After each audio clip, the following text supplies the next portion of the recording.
इसका मतलब आपके जीवन में ओशो का काफ़ी प्रभाव है। पिछले कितने सालों से आप ओशो से प्रभावित हैं? करीब करीब 10 10 10 वर्ष हो गए। आपकी आयु कितनी है इस समय? मेरी आयु हो गई 36 36 साल हैं। तो 26 साल से आप मतलब आपने पढ़ाई लिखाई कर ली होगी, उसके बाद ही आप इस दिशा में आए नहीं, होंगे। ये बचपन में था मेरे, उसके बाद फिर ध्यान से उतर गए। फिर इसके बाद फिर ये अभी 2010-11 में फिर से मुझको वो सब चीज़ें याद आई, तो फिर मैं उस दिशा में मुड़ा। बीच में भूल गया था। बचपन में मुझको सब चीज़ें होती थी, मुझको पता चलती थी बहुत सी चीज़ें। करीब करीब ना मानिए आप, यकीन नहीं करेंगे, हज़ार हज़ार घटनाएं घटी मेरे साथ। अच्छा। तो फिर मैं परेशान हुआ बहुत, बिल्कुल कि मतलब ये हो क्या रहा है। हज़ार तरह के संयोग अपने आप घटित होते। तो मैं पहले इलाहाबाद में रहता था, वहाँ मेडिकल की तैयारी करता था। तो फिर मैंने वहाँ के टीचरों से पूछा कि मेरे साथ जो हज़ार हज़ार घटनाएं घट रही हैं, ये क्या हो रहा है, मतलब ये संयोग। तो कहते हैं कि आप भी इधर जा रहे हैं, मैं भी इधर जा रहा हूँ, कभी कभार मुलाकात हो गई तो संयोग हो। मगर अगर रोज़ घटनाएं घट रही हैं, आप भी उसी जगह से जा रहे हैं, मैं भी उसी जगह से जा रहा हूँ, तो फिर ये संयोग नहीं है, आयोजित है। आयोजन एक तरीके से कि आप भी एक समय निश्चित करके हाँ, वहाँ जा मतलब रहे प्रायोजित हुआ एक हैं। प्रकार हाँ, से ये। तो उस तरह बहुत सारी घटनाएं घटी। फिर मुझको एक किताब मिली ओशो की, तब से फिर उसमें पूरा विवरण दिया हुआ था, जो मेरे साथ चीज़ें घटी कई पेज में, वो पूरा विवरण एक तरफ से दिया। तब मैं दंग रह गया कि आखिर ये कैसे हो सकता है। तब फिर मैं और गहराई में उतरा, तब फिर मुझको अपना बचपन में याद आया, तो उसमें वो सब चीज़ें जो घटी थी, तो फिर से मैं उस दिशा में आगे बढ़ा। मतलब आप पुनर्जन्म को मानते होंगे फिर तो? पुनर्जन्म को मानने की बात नहीं है, पुनर्जन्म को जानने की बात है। आप विज्ञान की दृष्टि से देखिए ना, विज्ञान सब चीज़ें प्रूव करता है। तो क्या धर्म धर्म के अंदर आपको विज्ञान नज़र नहीं आता?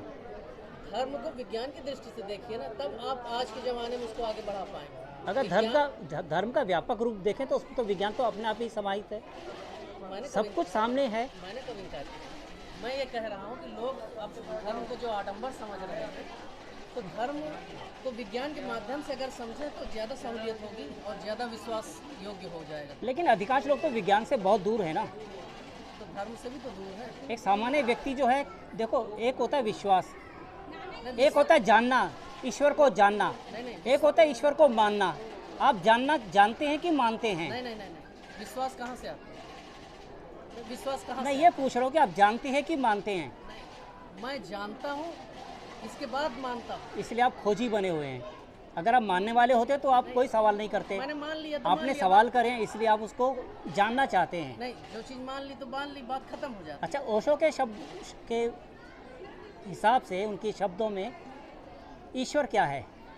स्वयं को जान लेना ही ईश्वर, अपने आप की खोज कर, बस, और कुछ नहीं। तो ईश्वर कौन हुआ फिर? ईश्वर परम सत्ता है जिसने इस समस्त सृष्टि की रचना की है। अगर हम अपने आप को जान लेंगे तो हम उसमें से क्या हैं? उस जब परम आप सत्ता में हमारी भूमिका क्या है, हमारा स्थान क्या है?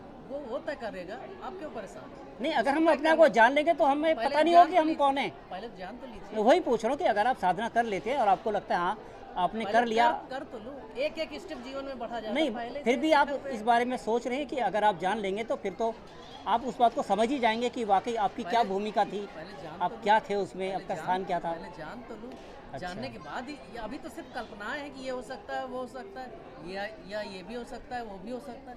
पहले मैं सुनिश्चित तो हो जाऊँ मैं हूँ क्या। अभी तो ऑप्शन, फिर एक उद्देश्य हो जाएगा। अभी तो मैं ये भी देख रहा हूँ कि बाएं तरफ भी सड़क है, दाएं तरफ भी सड़क है, और आगे भी सड़क है, और पीछे भी सड़क है। तो चौराहे पर संभावनाएं असीमित हैं। एक अनुमान लगाया जा सकता है कि आप ऐसा भी हो सकते हैं, आपके साथ ऐसा भी हो सकता है। मगर जब आप पहुंच जाएंगे तो सुनिश्चित हो जाएगा कि ये मार्ग था और मैं यहाँ आ गया। उसके बाद परमात्मा तय करेगा, वो उसकी अपनी जो इच्छा होगी, या सृष्टि मेरे माध्यम से जो रचना करना चाहती है। एक शेर सुनाऊँ मैं आपको अपना, अगर आप सुनना पसंद करें। ये उसको कैमरे में मत लीजिए।